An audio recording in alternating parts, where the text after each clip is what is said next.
So some of you have been asking for a before and after comparison of Mortal Kombat 11, what it was like before on the original Switch and what it's like now on the Switch 2. So I figured for today's video that's what we're gonna do. Before we get to that though, the like button's feeling kinda lonely, so do me a solid and hit that real quick.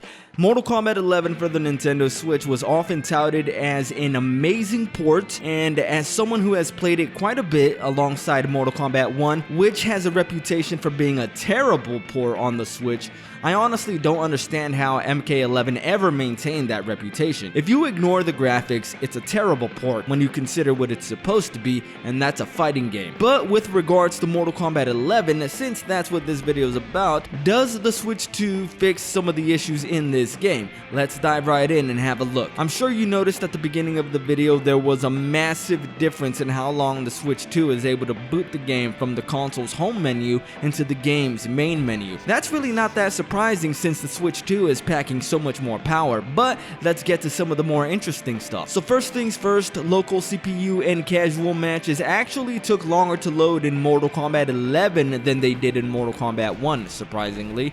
On the Switch 2 for MK1, that was cut down to 5 seconds. Let's see how fast the Switch 2 is able to load a local CPU match in Mortal Kombat 11. Okay, and so it looks like it takes about 12 seconds to load a match, so it still takes longer than MK1, although it should be mentioned that rematches do load faster in MK11. Visually speaking, like in Mortal Kombat 1, there are less resolution drops, and so as a result, we're able to see slightly more detail in Mortal Kombat 11. Offline gameplay feels amazing on Switch 2. It feels very snappy, and I do wish I had my Xbox Series to compare, but I've gotta say offline gameplay in Mortal Kombat 11 on the Switch 2 feels a lot more responsive than it did on the original Switch. On the original Switch, even offline gameplay was very laggy, but it's noticeably improved on the Switch 2. If it's not up to par with the Series S, it is at least very close. I can hardly tell the difference anymore, but that is offline. I tried an online match to see how it would be, and just as I thought, it's still very laggy. And that's because my opponent was on the original Nintendo Switch. If we were both on the Switch 2, I'm almost positive it would be 10 times better. Now let's check out the Krypt. How long does it take to load and how it performs? The Krypt always felt very slow on the original Switch, and it took a while to load, but as we can see here, the Switch 2 is loading it very quickly, or at least a lot more quickly than it did before.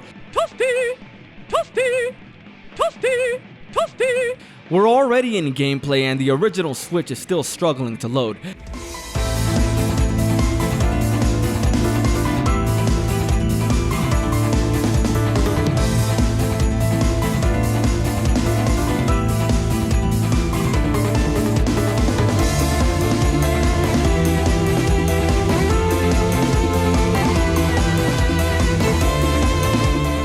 You can see on the original Switch that it's really struggling just to run the game, but on the Switch 2 it's very stable. Things look clearer and it's just a better overall experience. So in general, what you're gonna get with Mortal Kombat 11 on the Switch 2 is better loading times, smoother frame rates, and stable resolution, which won't be dropping so much anytime some heavy action happens. Online gameplay against Switch 1 players is still gonna be very laggy, but if you manage to find someone playing this game on the Switch 2, which I haven't yet, but if you do, I'm sure it's gonna be a much smoother experience. That's gonna be it for this video. I'm gonna keep bringing you more combo videos, online matches, and video